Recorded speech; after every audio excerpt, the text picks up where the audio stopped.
રાજકોટ 31 ડિસેમ્બરના રોજ થતી ડાન્સ પાર્ટીઓ મામલે પોલીસ સતર્ક। 31 ડિસેમ્બરના રોજ યોજાતી પાર્ટી બાબતે ડીસીપી જગદીશ બાંગરવાનું નિવેદન।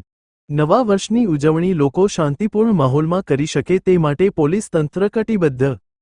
રાજકોટમાં 31 ડિસેમ્બરની ડાન્સ પાર્ટીની મંજૂરી માટે માત્ર 4 જ અરજીઓ આવી મંજૂરી વિનાના થતા આયોજનોના આયોજકો પર સખ્ત કાર્યવાહી કરાશે। પોલીસની ટીમોને zone wise breath analyser NDPS kit આપી દેવાઈ। છરી સહિતના હથિયાર સાથે રાખી ફરવાવાળા પર સખ્ત કાર્યવાહી કરાશે। ખાનગી પાર્ટી પ્લોટ કે વાડી વિસ્તારમાં થતા આયોજનો પર ખાસ વોચ રખાશે। ડાન્સ પાર્ટીઓમાં મહિલા પોલીસની શી ટીમ પણ રોમિયો પર ખાસ વોચ રાખશે। Bite Jagdish Bangarva, DCP zone 02, Rajkot.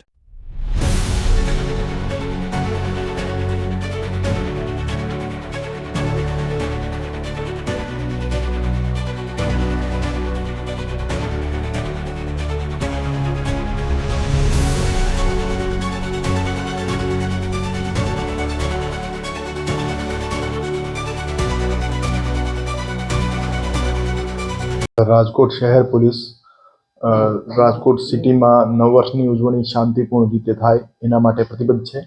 માનનીય સીપી સર અને એડિશનલ સીપી સરના માર્ગદર્શન હેઠળ શાંતિપૂર્ણ રીતે નવ વર્ષની ઉજવણી થાય એના માટેની તમામ તૈયારીઓ કરી લેવામાં આવી છે।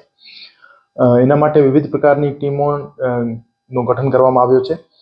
ટીમોને બ્રેથ એનાલાઇઝર, એનડીપીએસ કિટ અને તમામ સામગ્રી ઉપલબ્ધ કરી દેવામાં આવી છે અને શહેરના એન્ટ્રી એક્ઝિટ પોઈન્ટ્સ ઉપર સઘન ચેકિંગ કરવામાં આવી રહી છે અને એમને તમામને સૂચના આપવામાં આવી છે કે વધુમાં વધુ ડ્રિંક એન્ડ ડ્રાઈવના કેસીસ અને હથિયારના સાથે ફરવાવાળા માણસો ઉપર જીપી એક્ટ 135 ના કેસીસ અને બીજા એનડીપીએસના કેસીસ વધુમાં વધુ થાય એના માટે તમામ ટીમોને સૂચના કરી દેવામાં આવી છે અને રાજકોટ શહેર પોલીસ શાંતિપૂર્ણ રીતે નવ વર્ષની ઉજવણી માટે સંપૂર્ણ રીતે તૈયાર છે।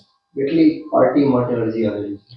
હજુ સુધી રાજકોટ શહેર પોલીસમાં 4 અરજીઓ આવી છે જેના પરમિશન માટેની એમને પરવાનગી માંગી છે, તો એનો વેરિફિકેશન માટે પોલીસ સ્ટેશનમાં મોકલી દેવામાં આવી છે। પાર્ટીઓ તો ઘણી યોજાઈ રહી છે। મંજૂરી વગર યોજાતી પાર્ટીઓ ઉપર પોલીસ દ્વારા કાયદેસરની કાર્યવાહી કરવામાં આવશે।